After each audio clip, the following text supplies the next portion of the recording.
Bu gün 60 autizmdən əziyyət çəkən uşaq və onlarla birlikdə əziyyət çəkən 40 anaya bizim personal təmənnasız xidmət göstərəcək. Bu təşkilatçılıq bir neçə əvvəl təkrarlanır. Bu səfər istəyirəm ki, çəkim paylaşım xalqım da görsün.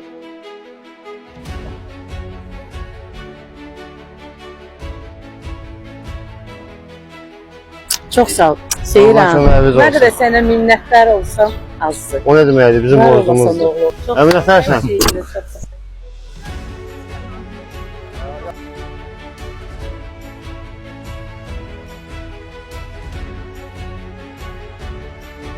Bir daha buranın rəhbərliyinə, Seyran bəyə öz təşəkkürümü bildirirəm. Sağ olsun ki, bununla ikinci dəfədir ki, bizim balalarımıza dəstək olun. Təşəkkür edirəm. Öz adımdan, burada olan bütün balaların adından sağ olsunlar.